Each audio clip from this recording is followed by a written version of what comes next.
Random House Audio presents Delivered from Distraction, Getting the Most Out of Life with Attention Deficit Disorder by Edward M. Hallowell, M.D. and John J. Ratey, M.D. This is Edward M. Hallowell. Most people who have ADD don't read books or listen to audiobooks all the way through. It's not because they don't want to. It's because reading entire books or listening to entire audiobooks is very difficult, sort of like singing an entire song in just one breath. We want to make this audiobook accessible to people who don't listen to audiobooks all the way through. For those people, our most dear and treasured brothers and sisters in ADD, we offer this first section. Listening to this will give you a good idea of what ADD is all about. We offer this section in the ADD-friendly format of Q&A. You can get the skinny on ADD in the following questions and answers. What is ADD? Attention Deficit Disorder, or ADD, is a misleading name for an intriguing kind of mind. ADD is a name for a collection of symptoms, some positive, some negative. For many people, ADD is not a disorder but a trait, a way of being in the world. When it impairs their lives, then it becomes a disorder. But once they learn to manage its disorderly aspects, they can take full advantage of the many talents and gifts embedded in this sparkling kind of mind. Having ADD is like having a turbocharged race car brain. If you take certain specific steps, then you can take advantage of the benefits ADD conveys, while avoiding the disasters it can create. The Diagnostic Manual of Mental Problems, called the DSM-4, defines ADD by a set of 18 symptoms. To qualify for the diagnosis, you need 6. These diagnostic criteria are listed later. What is the difference between ADHD and ADD? It's just a matter of nosology. That's not the science of noses, but the classification of disorders. There is an arbitrariness to it all. By the current DSM-4 definition, ADD technically does not exist. By the DSM-4 definition, the term ADHD includes both ADHD with hyperactivity, the H in ADHD, and ADHD without hyperactivity. Technically, this means you can have ADHD with no symptoms of H, hence there is no need for the term ADD. But ADD, the old term, is still used by many clinicians, including the authors of this book. What is the typical profile of a person who has ADD? The core symptoms of ADD are excessive distractibility, impulsivity, and restlessness.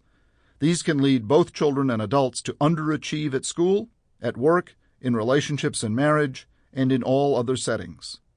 In addition, people who have ADD also often exhibit advantageous characteristics, many creative talents, usually underdeveloped until the diagnosis is made, original, out-of-the-box thinking, tendency toward an unusual way of looking at life, a zany sense of humor, an unpredictable approach to anything and everything, remarkable persistence and resilience, if not stubbornness, warm-hearted and generous behavior, highly intuitive style.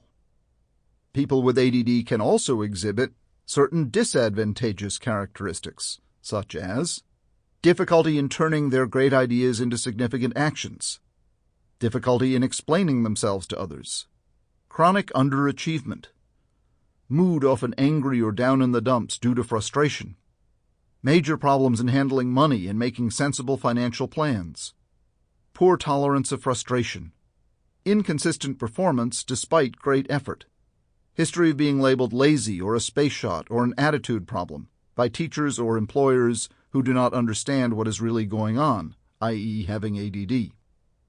Trouble with organization. Kids with ADD organize by stuffing book bags in closets. Adults organize by putting everything into piles. Trouble with time management. People with ADD are terrible at estimating in advance how long a task will take. They typically procrastinate and develop a pattern of getting things done at the last minute. Search for high stimulation. People with ADD often are drawn to danger or excitement as a means of focusing. Tendency to be a maverick. This can be an advantage or a disadvantage. Impatient. People with ADD can't stand waiting in lines or waiting for others to get to the point. Chronic wandering of the mind, or what is called distractibility. Alternatively, highly empathic, and highly unempathic, depending upon level of attention and engagement. Poor ability to appreciate own strengths or perceive own shortcomings. Tendency to self-medicate with alcohol or other drugs, or with addictive activities such as gambling, shopping, sexualizing, eating, or risk-taking. Trouble staying put with one activity until it is done. Tendency to change channels, change plans, change direction for no apparent reason. Often fails to learn from mistakes. People with ADD will often use the same strategy that failed them before. Easily forgets their own failings and those of others. Difficulty in reading social cues, which can lead to difficulty in making and keeping friends. Tendency to get lost in own thoughts, no matter what else might be going on. Aren't most people somewhat like this? Yes. The diagnosis of ADD is based not upon the presence of these symptoms, which most people have now and then, but upon the intensity and duration of the symptoms. If you have the symptoms intensely as compared to a group of your peers, and if you have had them all your life, you may have ADD. An apt comparison can be made with depression. While everyone has been sad, not everyone has been depressed. The difference lies in the intensity and duration of the sadness. So it is with ADD. If you are intensely distractible and have been forever, you may have ADD. What causes ADD? Is it inherited? We don't know exactly what causes ADD, but we do know it runs in families. Like many traits of behavior and temperament, ADD is genetically influenced, but not genetically determined. Environment combines with genetics to create ADD. Environmental toxins may play a role, watching too much television may play a role, and excessive stimulation may play a role. Other than its being heritable, is there any other evidence that ADD has a biological, physical basis to it, as opposed to psychological or environmental? Brain scans of various kinds have shown differences between the ADD and the non-ADD brain. 4 different studies done in the past decade using MRI, magnetic resonance imaging, all found slight reduction in the size of 4 regions of the brain: the corpus callosum, the basal ganglia, the frontal lobes, and the cerebellar vermis. While the differences are not consistent enough to provide a diagnostic test for ADD, they do correlate with the symptoms we see in ADD. How many people have ADD? Roughly 5 to 8%, many experts would put that figure much higher, some lower, of the American population have ADD. The majority of adults who have it don't know it because people used to think ADD was only a children's condition. We now know that adults have it too. Of the roughly 10 million adults in the U.S. who have ADD, only about 15% are diagnosed and treated. Does ADD ever go away on its own? Yes. The symptoms of ADD disappear during puberty in from 30 to 40% of children, and the symptoms stay gone. ADD therefore persists into adulthood 60 to 70% of the time. As the brain matures, it changes in ways that may cause the negative symptoms to abate. Then ADD becomes a trait rather than a disorder. In addition, sometimes the child learns how to compensate so well for his ADD during puberty that it looks as if the ADD has gone away. However, if you interview that child closely, you will discover the symptoms are still there, just that the child is struggling mightily and successfully to control them. These people still have ADD and still would benefit from treatment. Is ADD overdiagnosed among children? Yes, but also no.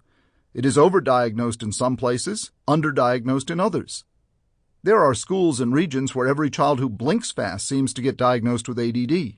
At the same time, there are places around the country where doctors refuse to make the diagnosis at all because they, quote, don't believe in ADD, end quote.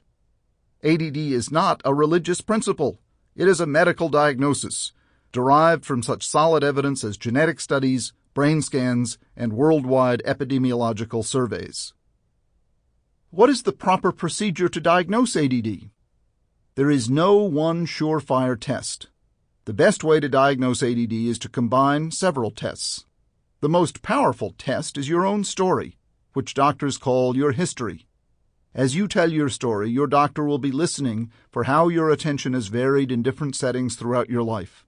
In the case of ADD, it is important that the history be taken from at least 2 people. Sample complete. Ready to continue?